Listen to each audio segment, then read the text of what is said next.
कि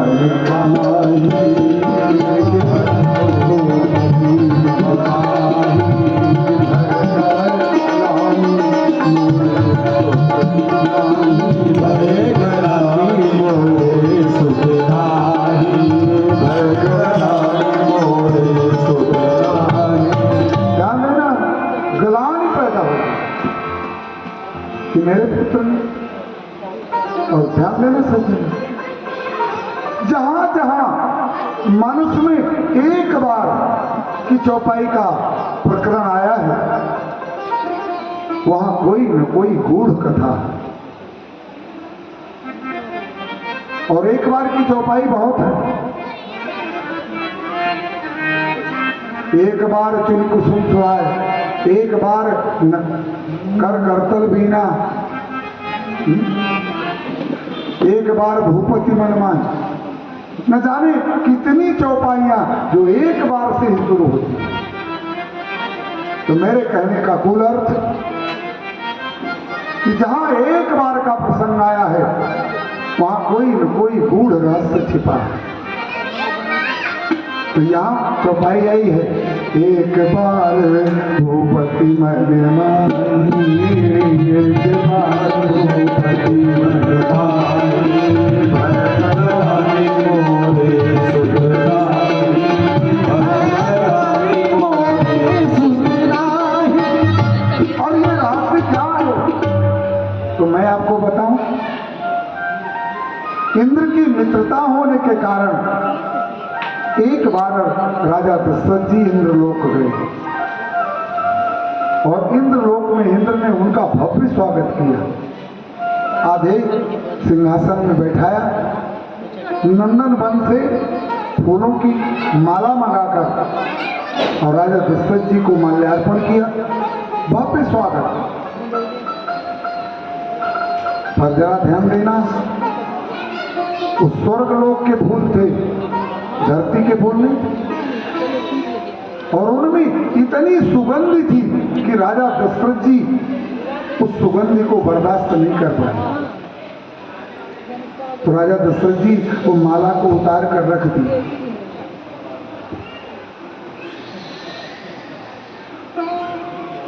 कुछ देर तक इंद्र से समागम हुआ, वार्तालाप, और बाद में अपने दिव्य रथ पर बैठकर अयोध्या वापस आ गए। सीधा कैकेयी मां के महल में पहुंचे और जो ही कैकेयी के पास बैठे तो उनके बदन से अजीब खुशबू आ रही। तो कैकेयी ने कहा, महाराज ये एक ऐसी अजीब खुशबू आपके बदन से, और ऐसी खुशबू तो धरती में है, क्या बात है? तब महाराज बोले, देवी आज मैं इंद्रलोक गया था तो राजा इंद्र ने अपने नंदनवन के फूलों की हार बनवा कर मेरे गले में डाला। तो उनमें इतनी अपार खुशबू कि मैं तो बर्दाश्त ही नहीं कर पाया, तो मैं उस माला को उतार कर वहीं रख दिया। वही फूलों की सुगंध मेरे इन कपड़ों में छाई है और कुछ नहीं। तब कह के बोले, महाराज क्या स्वर्गलोक में इतने सुगंधित फूल होते? बोले हाँ। बोले महाराज मेरी विनती है कि जब आप कभी देवलोक जाना और राजा इंद्र फूलों का हार आपको समर्पित करें तो मेरी प्रार्थना है कि जब आप लौटना तो वो हार माला लेकर आए। मैं देखना चाहती हूं कि देवलोक में कितने खूबसूरत फूल होते। राजा बोले, ये कौन बड़ी बात है, तुम चिंता ना करो, मैं जब दोबारा जाऊंगा। आज महाराज फिर से देवलोक गए और अपार खुशबू वाले माला से स्वागत हुआ। राजा दशरथ जी खुशबू बर्दाश्त नहीं कर पाए तो राजा ने गले से उतारा और माला को बगल में रख दिया कि जब चलने लगूंगा तो इस माला को लेकर चलना। कैकेयी ने मांगा। पर जरा ध्यान देना, बातचीत का दौर चला और राजा दशरथ जी माला को भूल गए। सभा के बाहर आ गए रास्ते में, तब उन्हें याद आया कि कैकेयी ने हार मंगवाया था और मैं खाली हाथ वापस हो रहा हूं। तो रथ को मोड़ दिया, इंद्र की सभा में पहुंचे तो सभा का नजारा बदल चुका था। सारी सभा सब बैठे अपने अपने आसन में, इंद्र खड़े और इंद्र का इंद्रासन आधा भाग जिधर राजा दशरथ बैठे थे धोया जा रहा था। अभी सभा भी बर्खास्त नहीं हुई। तो ये अजीब बात है कि भरी सभा में ये आधा सिंहासन धोया जा रहा है, वो भी जिधर मैं बैठा था। औधपति ने पूछा, मित्र इंद्र ये क्या वेद है, ऐसा क्यों हो रहा? बोले महाराज आप जाओ, मैं ये रहस्य आपको नहीं बताऊंगा कि ये क्यों धोया जा रहा है। बोले अगर मैं ये बात बता दूंगा तो आपसे मेरी मित्रता में फर्क आएगा, इसलिए आप मत पूछो, जाओ। राजा दशरथ ने जिद किया, आज ये रहस्य तो आपको बताना पड़ेगा, ये आधा सिंहासन क्यों धोया जा रहा है जिधर मैं बैठा था। तब इंद्र को कहना पड़ा, हे महाराज तुम निसंतान हो, निपुत्री हो, और निपुत्री जिस स्थान पर बैठता है वो स्थान अपवित्र होता है, इसलिए धोया गया। आज इतनी भरी सभा में पुत्र न होने का यह अपमान औधपति को सहन नहीं हुआ, पर करे तो करे। इसलिए बाबा लिख रहे हैं कि एक बार भूपति मन माही, एक बार भूपति माही,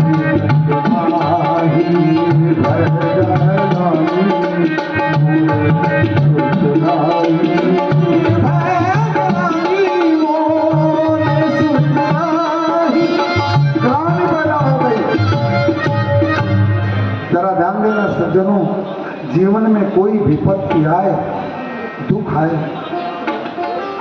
तो किसी से मत कहना। हमारे शास्त्र का मत है कि अगर अपने दुख को इस संसारी लोगों से बताओगे तो क्या परिणाम निकलेगा। सुन के हंसी हैं लोग सब, बांट नहीं है कोई।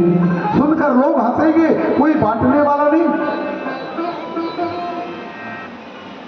पर वेदों का सूत्र है, जीवन में कोई दुख आए तो किसी सद्गुरु के पास जाकर जरूर कहना, कोई न कोई मार्ग मिलेगा। और इस सूत्र के आधार पर औधपति सीधा गुरु के स्थान पहुंचे। गुरु ग्रह तुरंत गयो महिपाल, गुरु ग्रह तुरंत गयो महिपाल।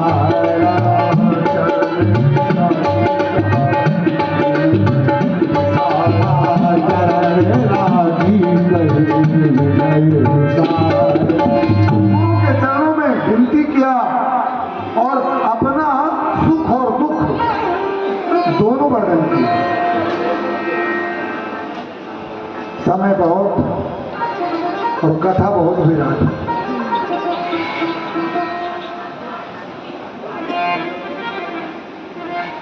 जरा ध्यान दें, निज सुख, राजा औधपति ने पहले अपना सुख सुनाया।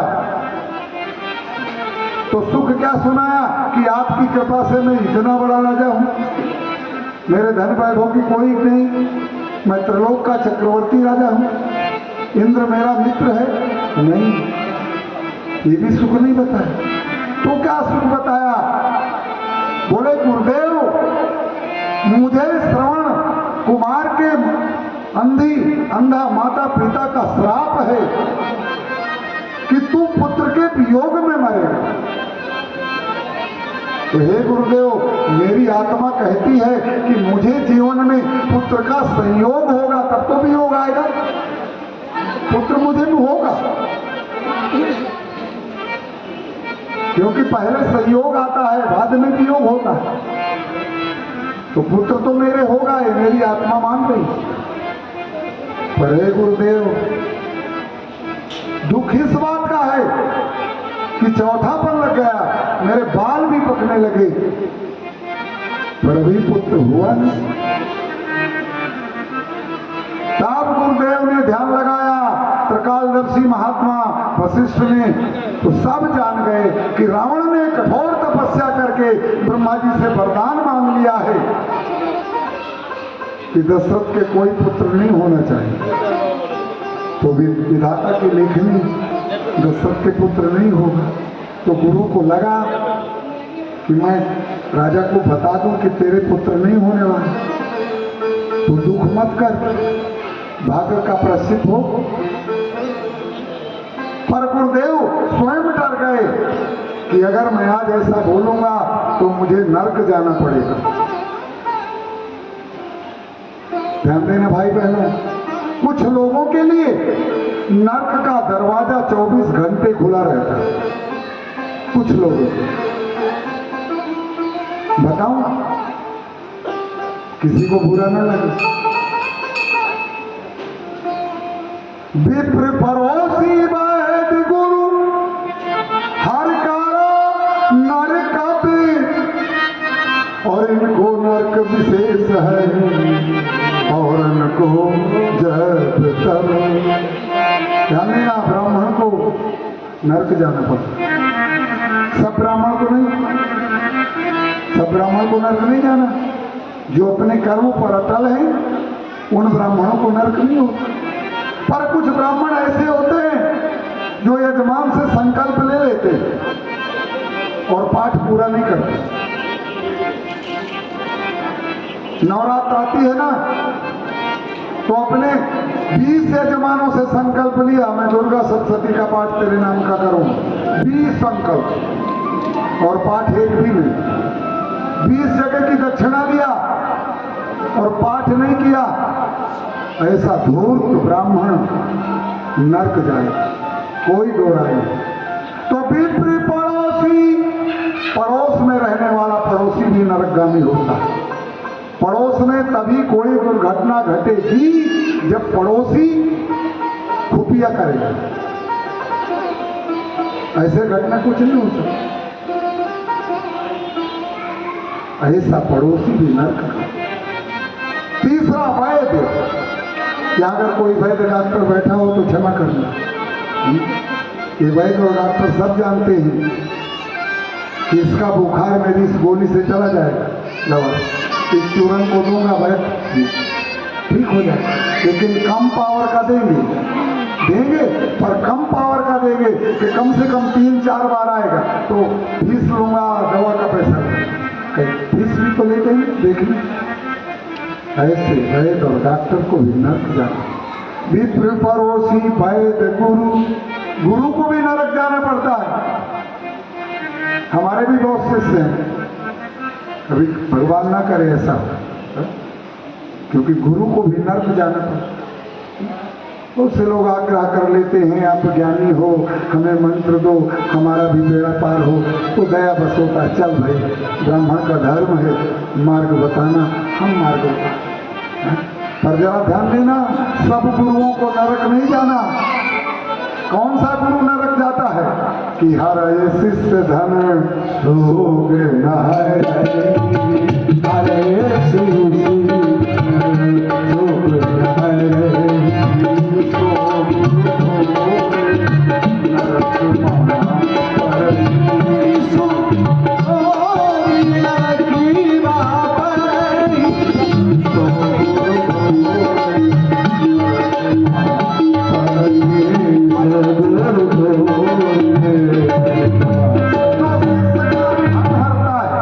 किसी बहाने से इसका पर दुख नहीं हरता। हरे श्रेष्ठ धन शोक न हरे, शोक माने दुख, दुख नहीं हर करता, ऐसा गुरु ही नरक जाए। यहाँ वशिष्ठ जी कांप उठे, आज मुझ में वो ताकत है कि मैं विधाता की लेखनी को काट सकता हूं, और ऐसी ताकत होने के बाद अगर मैं अपने शिष्य का दुख नहीं मिटाया तो मुझे नर्क जाना पड़ेगा।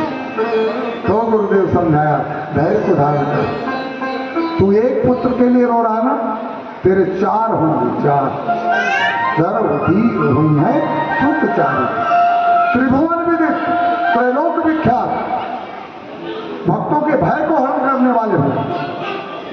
और गुरुदेव ने उपाय किए, जरा ध्यान देना, गुरु महिमा में अयोध्या कांड में भरत जी ने वशिष्ठ जी को कहा था कि सो गोसाई जही विधि का पीछे की, जो गोसाई अरे आप तो वो महान मूर्ति हो कि आपने विधाता की लेखनी को भी काट दिया, छेक दिया। तो गुरुदेव वशिष्ठ ने विधाता की लेखनी को यहाँ काट दिया। ब्रह्मा ने रावण को वरदान दिया था, दशरथ के कोई पुत्र नहीं होगा, ये मेरा वरदान है। पर ब्रह्मा जी के पुत्र वशिष्ठ ने अपनी पिता की लेखनी को काट दिया। यहाँ उपाय करके राजा दशरथ जी के घर में एक नहीं 4 पुत्रों का जन्म कर दिया। उपाय क्या किया? यज्ञ किया। श्रृंगी ऋषि को बुलाया, छत्तीसगढ़ प्रांत के घनघोर जंगल में श्रृंगी ऋषि रहते थे, जो मृग रूप में तपस्या करते थे। खाते क्या थे? मृग क्या खाता है? पत्तियां खाते थे। और ऐसे वैरागी महात्मा को अयोध्या कौन लाए? बीड़ा रखा। तब राजा दशरथ की एक बेटी थी जिसका नाम था शांता। शांता ने बीड़ा उठा लिया, पिताश्री मैं लाऊंगी महात्मा को। और शांता प्रयास करके महात्मा को अयोध्या ले आई। समय नहीं मेरे पास, नहीं मैं शांता का चरित्र बताता कैसे महात्मा को अयोध्या लाए। और किसी दिन दूसरे दिन, आज तो भगवान के जन्म की कथा है और घड़ी बड़ी तेज चलती है। मैं तो चाहता हूं कि ये घड़ी रुक जाए, नहीं रुक रही, क्योंकि भगवान की इस घड़ियों को कौन रोके? बोलिए सच्चिदानंद भगवान। और जरा ध्यान देना, श्रृंगी ऋषि वशिष्ठ बुलावा, पुत्र हेतु शुभ यज्ञ करावा। ध्यान देना, यहाँ राजा दशरथ जी के द्वारा यज्ञ नहीं हुआ। यजमान में कौन बैठे? वशिष्ठ जी। आचार्य में कौन बैठे? श्रृंगी ऋषि। गुरुदेव जानते थे कि अगर राजा दशरथ के द्वारा संकल्प हुआ या यजमान बने तो फल प्रतिफल हो जाएगा। तो अपने शिष्य के लिए यजमान मैं बनूं, आचार्य श्रृंगी को बने। और 2 महात्माओं के संयोग से यहाँ यज्ञ आरंभ हुआ। तो भगति सहित मुनि आहुति दी, भगति सहित मुनि आहुति दी, प्रगति बुलानिया चरु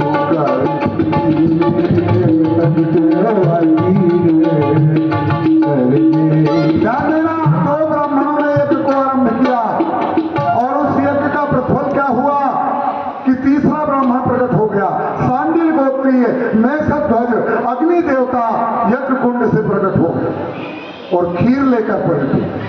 खीर लेकर 1 कटोरा खीर और बोले, वशिष्ठ देवता ब्राह्मण, आपने जो हृदय में विचार किया तुम्हारा कार्य पूरा।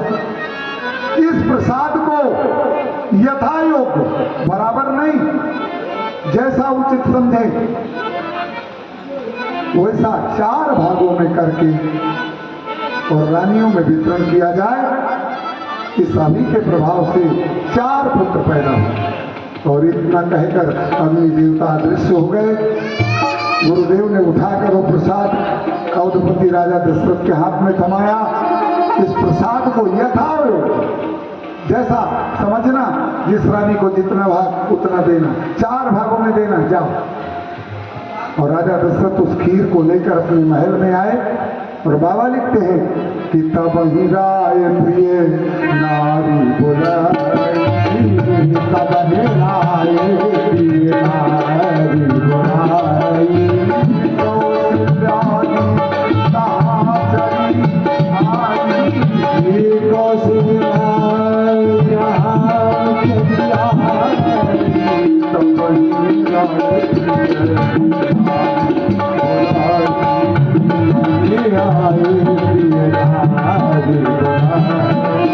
जरा ध्यान देना, द्रौपदी ने अपनी तीनों पत्नियों को बुलाया, कौशल्या, सुमित्रा, कैकेयी सब दौड़ कर आए।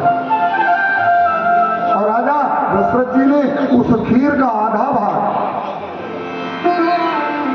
कौशल्या जी के हाथ में रख दिया, ये तुम्हारे लिए।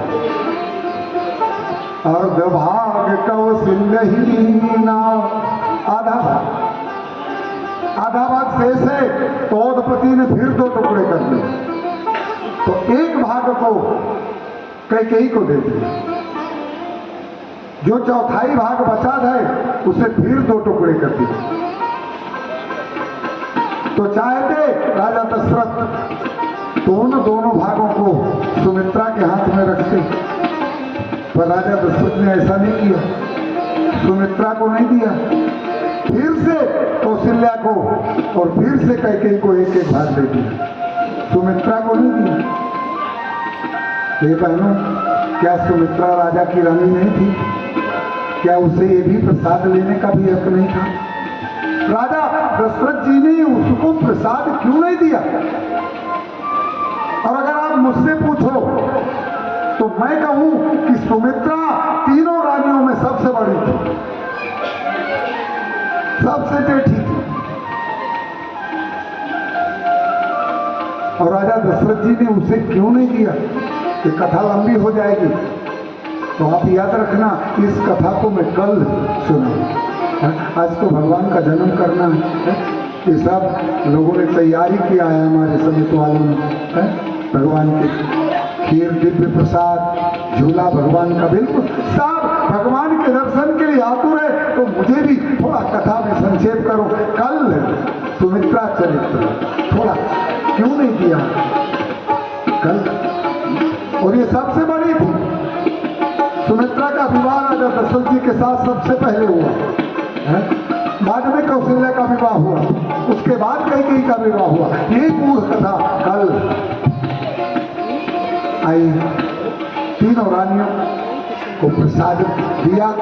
यहाँ कौशल्या ने सुमित्रा की ओर देखा और मन में पछताव, मैंने अपनी इस बहन के साथ अन्याय किया, तो आज इसे पुत्र फल से वंचित ना होने दूं। यहाँ कौशल्या ने वो जो पीछे दबे भाग पाया सुमित्रा के हाथ में दिया, और इधर कौशल्या को देखा कैकेयी ने, ये बड़ी बहन दे रही तो मैं क्यों न दूं? तो जो पीछे कैकेयी ने पाया, कैकेयी ने भी सुमित्रा के हाथ में थमाया। राजा दशरथ ने नहीं दी, ये कल जरा ध्यान देना। जिस भाग को कौशल्या ने दिया, उस भाग से सुमित्रा के उदर से लक्ष्मण का जन्म हुआ। तो राम और लक्ष्मण का जोड़ा साथ चला। और जिस भाग को कैकेयी ने दिया, उससे शत्रुघ्न का जन्म हुआ। तो भरत शत्रुघ्न का जोड़ा एक साथ रहा। दो अलग। आइए मैं कथा को आगे बढ़ाऊं जल्दी। माताओं ने प्रसाद लिया और उस प्रसाद का प्रभाव हुआ, यही विधि गर्भो सहित सब रानी,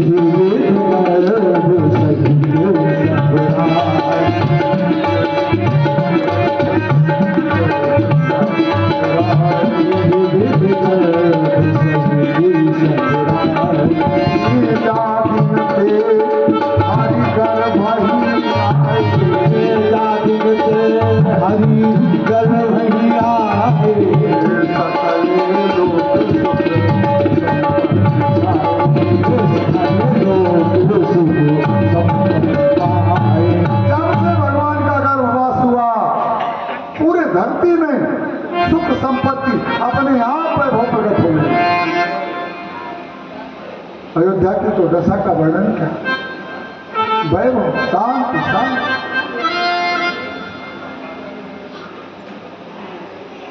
धीरे धीरे महीना बीतने लगे बहनों। 1 महीना बीता, 2 महीना बीता, 3, 4, 5, 7, 8वां, और अब तो ठीक 9वां महीना आ गया। कौन सा महीना है? मधुमास, चैत्र मास, बसंत ऋतु का। जरा ध्यान देना, जो आज की तारीख है 3 साल पहले ये तारीख, अंग्रेजी तारीख, चैत्र नवरात्र पड़ती थी। मुझे याद है जो मेरा बुलावा 3 साल पहले हुआ था, ये बुढ़ो बाबा के सभा, पर मैं अपना दुर्भाग्य कहूँ या अन्य का, मैं तो अपना ही कहूँ कि आप लोगों का जो सानिध्य है, प्रेम है, वो 3 साल पहले मुझे मिलना था पर नहीं मिला। वो कारण क्या हुआ? कोरोना छाया था। कोरोना काल में जो है इतनी बड़ी समाज जोड़ने की अनुमति नहीं थी। लोग कितना एक दूसरे से दूर, नाक में पट्टी बांध, कथा इत्यादि का आयोजन सब बंद हो गया था। ये रोग रूपी रावण आया था हमारे देश में 3 साल, वो पिछले साल तक नहीं, आज भी है पर थोड़ा कम पनपता रहे। तो कोरोना के कारण ये कार्यक्रम नहीं हुआ। तो भगवान की प्राण प्रतिष्ठा हुई मंदिर के अंदर, किसी तरह से हो गया। अंतिम दिन भंडारा हुआ। तो वही तारीख, अंग्रेजी की तारीख जो 21 तारीख का समापन था, आज वैशाख का महीना, ये 3 साल बीते, हर साल 10 दिन बढ़ता कम होता गया। और जब कम होता गया, क्योंकि हर महीना 10 कम और साल में 10 दिन की कटौती, और जब ध्यान देना अब 1 महीना 3 साल में बढ़ गया। तो इस साल पुनः सावन के महीने में अधिक मास आएगा तो फिर से पूर्ति हो जाएगी, 1 महीना बढ़ जाएगा, फिर से तारीख अपने जगह आ जाएगी। जब मुझे इस साल कथा का आमंत्रण मिला कि आप कथा के लिए आओ, पर हमारा भंडारा 21 को ही होगा, मैंने कहा हे भैया, ये आप अंग्रेजी तारीख को क्यों टेके बैठे? हिंदी तारीख मानना चाहिए नवरात्र काल की। पर चलो, आज एक सज्जन कह रहे थे मिश्रा जी कि ठीक हुआ है, नवरात्र में सब लोग व्यस्त रहते हैं, ये टाइम बहुत अच्छा है कथा के लिए। बोलिए सच्चिदानंद भगवान की जय हो। कितना सुंदर ऋतु है इस समय, ना ज्यादा गर्मी है और ना ज्यादा ठंडी। मध्य दिवसयति सीते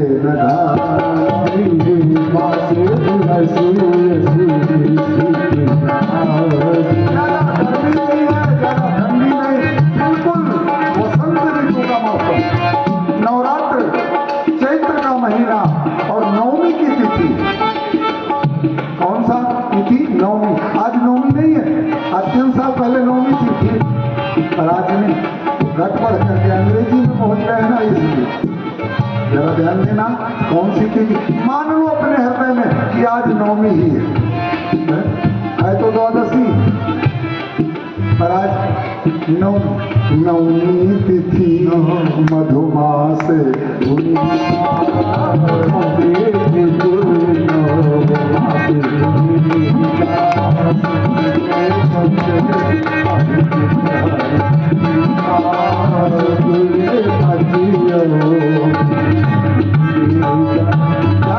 शुक्ल पक्ष नवमी की तिथि, चैत्र का महीना,